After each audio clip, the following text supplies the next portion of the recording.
Have you been looking for how to quit your job and create your own business without risking everything you've already worked so hard for? You're not alone. Ironically, I recently bumped into a couple of old friends, Kathy and Mike, in a local Starbucks. Their names changed to protect their privacy, of course.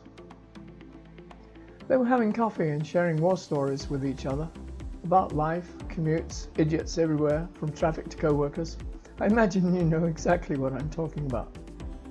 Both of them were one-time co-workers of mine from some time back now, so I knew many of the things they were talking about. Some of the very same reasons that had me leave to start my own business. They both looked stressed, even a little haggard, as if having come through some very demanding endurance test. And they weren't getting any younger.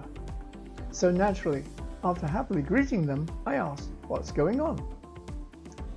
Kathy said she was tired of the daily soul-destroying commute to a cubicle job that was draining her out because her boss was so critical, demeaning, often mean-spirited, and completely unsupportive of every idea she had. As if that was not enough, many of her co-workers were lazy and disorganized, and as a supervisor, she often had to do extra work to handle stuff left undone or that needed fixing. Incredibly, she had no say over who was hired or fired, and yet she was expected to manage the people assigned to her staff by HR and her boss. Small wonder she was not in a happy frame of mind when I saw her. Oh, how she wanted to quit, she said, but not just to go to yet another soul-destroying job. She already done that once and it did not work out. Besides, she now had an idea for a business that she wanted to start and felt passionate about, but was not sure how to do that without risking everything she'd worked so hard for. On the other hand, Mike actually enjoyed doing the work he was doing. He was highly qualified and very experienced.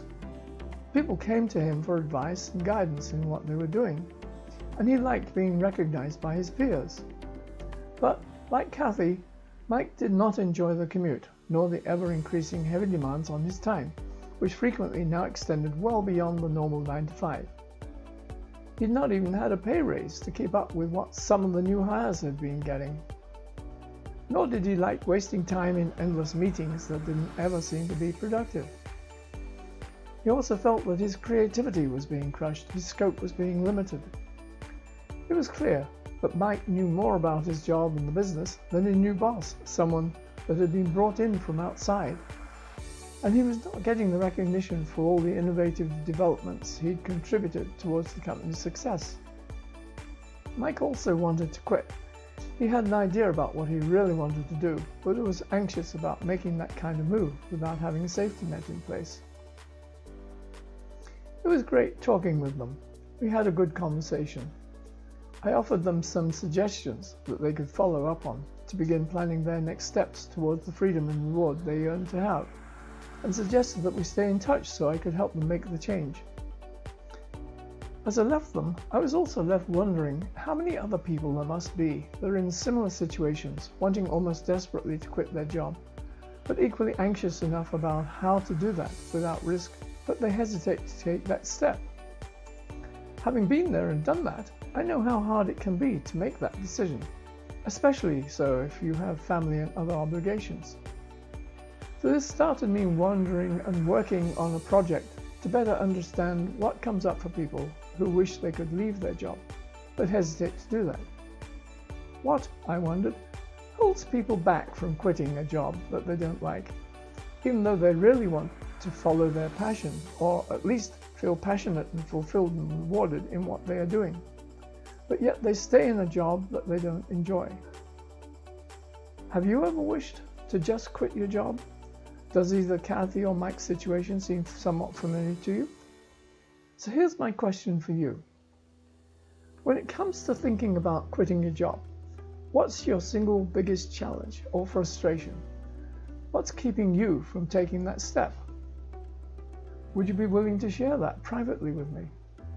Click the link in the post to do that now. I'd love to know your reasons. Think of this literally as if you would be talking to an old friend over a cup of coffee or tea, just as Mike and Kathy did in talking to me.